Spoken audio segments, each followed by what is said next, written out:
A couple months ago, I covered the story of Thor Construction, a Minnesota-based company who is shutting down after being in business for 4 decades. In this video, I want to talk about 7 lessons that everybody should learn, how you never can be too big to fail. So let's talk about it, because this story absolutely fascinates me. Last night I read 4 articles about the whole story. I tried to really understand how an economy that we have, booming economy, it's 2019, we're not in a recession, nothing is bad happening, construction is booming, and company who is one of the biggest players in the market is actually going out of business for some weird reasons, because of the loans, lawsuits, they're not paying their bills. They're not small company. They've been doing way over $300 million in business per year. 360, I believe, in 2018 was reported. So how in the world can you manage to go out of business? Lesson number 1 that I personally take from entire story is it doesn't really matter where you're coming from, the color of your skin, what's your background is. You can make it in construction. Construction, one of the most lucrative businesses out there. If you follow the story of Thor Construction, they're a minority-owned business. Here's the quote from Star Tribune. Thor, the state's largest minority-owned company and one of the biggest black-owned businesses in the country, has worked on projects like Xcel Energy Center in St. Paul, US Bank Stadium, downtown Minneapolis. Thor's developing, design, and construction divisions has been part of the team led by developer United Properties' attempt to remake the Upper Harbor Terminal along the riverfront in North Minneapolis. Former Thor CEO Norman is consultant on the project, United Properties has confirmed. So the point is, guys, it doesn't matter what background you have. You can be Russian, you can be black, white, yellow, Chinese, Lebanese. I mean, we all have a shot at business. We all can grow to, hundreds of millions, maybe billions in construction or any other industry.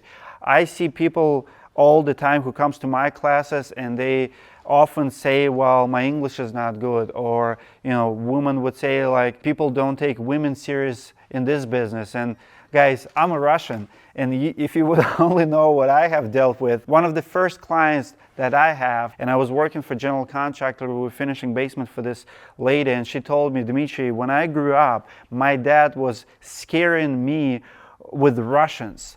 She said, like, if I'm not going to behave, Russian and Russian hat will come in with the AK-47, going to kill you.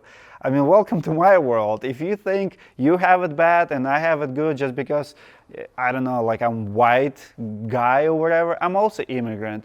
And Russians also don't have really good perception among a lot of people. As a matter of fact, even on the Facebook, other contractors give me like open hate, and like white Christians, men, like give me the most hate. Like, we hate Russian. You should not be here. You should not be taking our jobs. I've heard it all. It doesn't matter where you're coming from. I tell people all the time, in this country, I've never felt discriminated. People judge me by what I do and how I do it. I never felt like I'm getting paid less just because I'm Russian. But some people definitely not gonna like it. Some people maybe grew up in the Cold War and they have the feeling, or maybe scared a little bit of the culture, or whatever the case is, or maybe they're too political to do business with Russians. The point is, it doesn't matter where you're coming from. You can make it to the top. You're always going to have a hate, whether you're a woman, whether you're black, whether you're Chinese, whether you're Korean. It doesn't really matter. I have friends of all races and colors of skin, and they're very, very successful. People I follow, people I have in my network. The most shocking fact and statement in the entire story of Thor Construction is my second lesson. I don't care how big you are, you should not be entitled to anything. Even if you made it to the top, maybe sometimes when we're a minority, when we're underdogs, and we make it to the top, sometimes we feel like, we deserve better, we deserve the victory, we deserve the market share. This is the quote of the owner and founder of Thor Construction, Mr. Copeland. Here's what he said, and it does not sit well with me. Comment below if you like this quote or not. Mr. Copeland said, "We never got our market share. We never were given the opportunities that we thought we deserved in this market.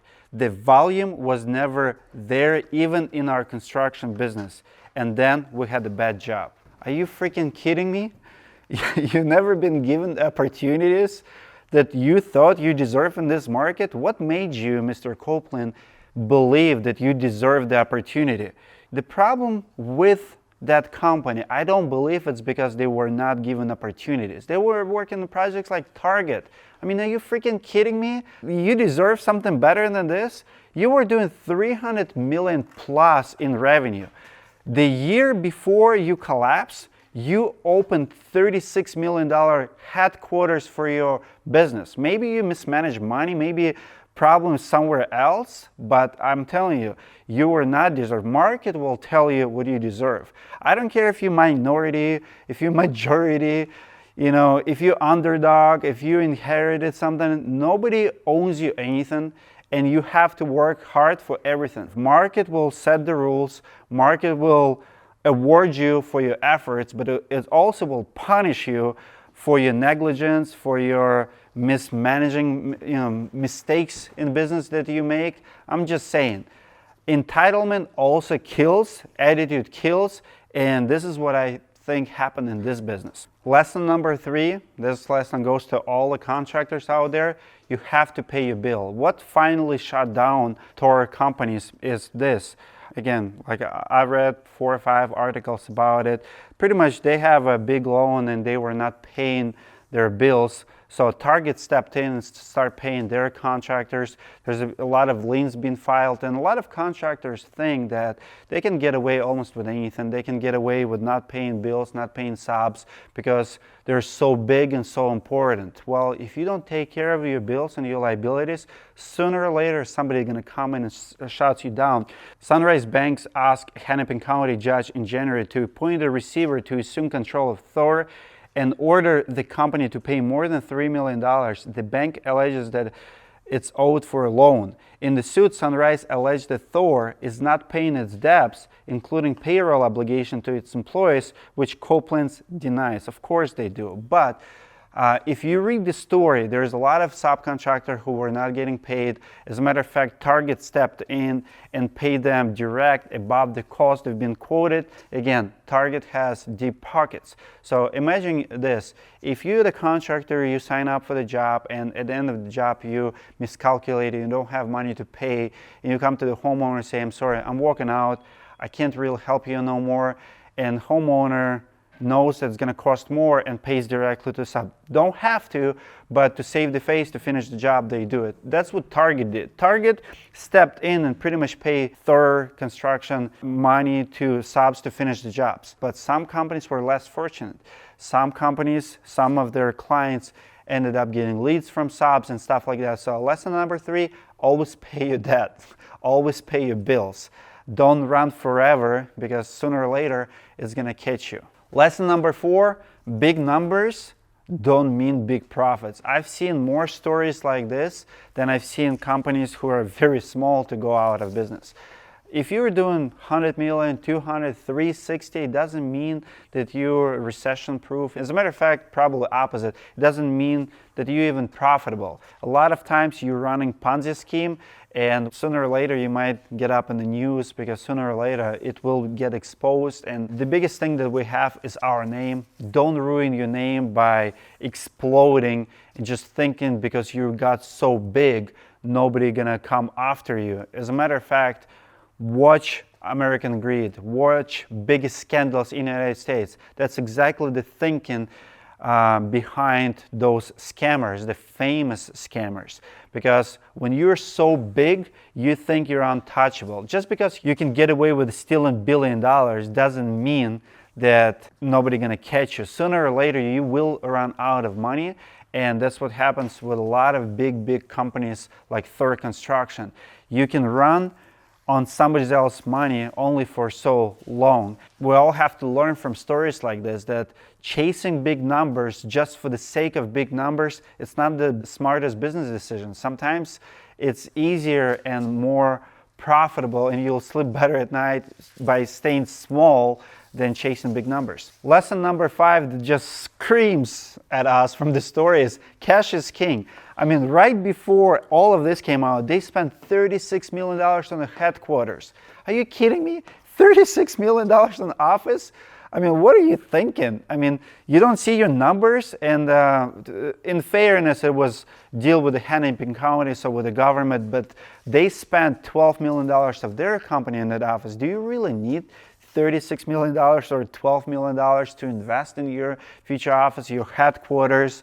Just maybe after you've been in business for 40 years, again, you feel like you deserve it. We all have been there, like we deserve that boat, we deserve that car, we deserve some luxury. But it's okay if it's not going to put you out of business. But in this case, I feel like it was one of the last drops, because when you start doing stuff like that, like your team sees it, their accounting wasn't around. I mean, people are going to ask you why you're doing such a big spending when you cannot pay your bills, when you cannot pay your subs, you cannot pay your vendors. I mean, guys, come on. Cash is king. Make sure you stay conservative. Before you go, spend crazy amount of money. I mean, think twice. Lesson number 6, not all business is a good business. Sometimes it's worth walking away from the job. We all should learn from it, especially if it's super, super risky and sketchy. Sometimes it sounds like, okay, it's a $5 million project, $10 million project. Well, that one project can put you out of business. You have to be very careful with that. Like Copeland said, and then it was a bad job. Yes, he was entitled. He was like, we never got market share, but then we have a bad job. Bad jobs will happen. You have to be careful to filter that bad job, that bad customer. I walked away on one job in my life, the only one and only, but I did not take a couple really big ones that I did not even consider them. I walked in one when I realized no matter what I do, I'm not going to please the customer, but I filter few really, really big projects that sounded way too promising. I have to go extra mile to come up with the cash to fund them, and I say, you know what, I'm just not going to risk it all. So not all business is a good business. Sometimes staying small and saying no to a $2 million project maybe is the smartest decision you'll ever make, even if your partners or family and other people say otherwise. And lesson number 7, the last lesson in the entire story, no matter of the size of your business, how small or big you are, construction is always risky business. Never forget it. You're only one lawsuit away, one injury, one catastrophic event from potential close down of your business. I think about it all the time. I think, way too often, like what would happen if somebody falls, off my roof and dies. I actually met business owners when stuff like that happens to you, because it is risky. Stuff happens. I don't know if I would be able to recover. Or when you take such a big hit, such a bad job, and something happened, you get screwed, somebody didn't pay you, a huge amount of money, you have to go apply for a loan, and you're in financial stress. I mean, things happen. Construction always going to be risky. Risk that we can't control. Sometimes you install products is going to fail. Of course, there's insurances and there's other vendors involved, and there's always a way out. But never forget that construction is a risky business. It's not bulletproof. You can do $300-400 million a year. You can do $30-40 million or $3-4 million. You're always dealing with the risk. There's always risk of not getting paid. There's always risk of materials, labor factor, all of that. So don't forget that it's a risky business. Sleep well in it. Minimize your risk when you can. That's all I have for you guys for today. What do you think about the story? Comment below. My advice to you, stay healthy, stay small. Don't be too aggressive. I mean, you have to risk to the point, but you have to minimize your risk. And I want to hear your feedback. What do you think about Mr. Copeland and Thor Construction? Can you relate to it?